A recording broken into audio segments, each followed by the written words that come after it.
जय श्री राम दोस्तों। तो भाई आज के दिन की शुरुआत होती है कपड़ों को छत पे डालने से, जो कि धो तो बड़ी बहना ने थे पर इनको डाल के आ रही थी मैं छत पर, और यहाँ पे देखा तो माताश्री पहले से ही बैठी थी। काम करते करते याद आया माताश्री से करनी है कुछ बात, उतने में आया हेलीकॉप्टर और आवाज इतनी तेज कि मन में आया कहते छत पे उतार के मानोगे का। तो मुझे आया बहुत ज्यादा गुस्सा, क्योंकि इसकी आवाज के आगे मेरी आवाज तो बिल्कुल दबी गई थी। तो अपना गुस्सा साइड में गया और इसको देखो इसने कहा कि चल मैं भी डलवा देती हूँ साथ में कपड़े, तो सब भूल कर इधर उधर पूरी छत नाप रही है मटक मटक कर। तो खैर इसको घूमने दो, मैं कर रही थी यहाँ पे अपना काम। एक एक करके सारे कपड़े मैंने यहाँ पे डाल दिए थे। उसके बाद इसको देखा तो ये झाँक रही थी नीचे, मैंने भी देखा क्या झाँक रही है, जाकर देखूं। देखा तो कुछ भी नहीं था, खाली ऐसे टाइम पास कर रही थी, इसको टाइम पास करने दो। मैं आ गई थी नीचे यहाँ पे मटक मटक के आराम से सीढ़ियाँ गिनते हुए, और आज आया था कंट्रोल से राशन। तो माताश्री बैठ के बीन रही थी इन चावलों को, क्योंकि ये हो रहे थे बहुत ज्यादा गंदे।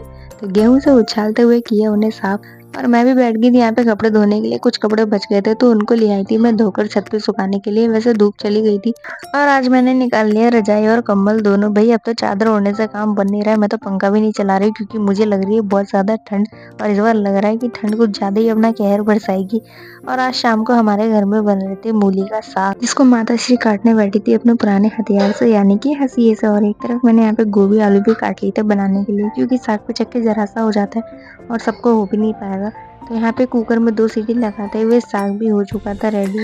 फिर कुकर से निकालने के बाद रखा उसको एक बर्तन में, क्योंकि मुझे इसे नचोड़ना था, ये हो रहा था बहुत ज्यादा गर्म अभी।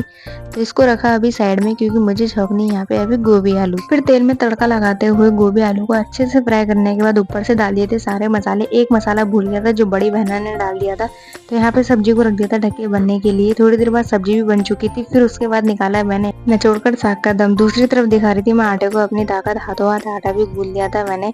उसके बाद हो गए थे बर्तन, क्योंकि बाद में बहुत ज्यादा हो जाते हैं तो उन्हें अभी धुल लिया था मैंने।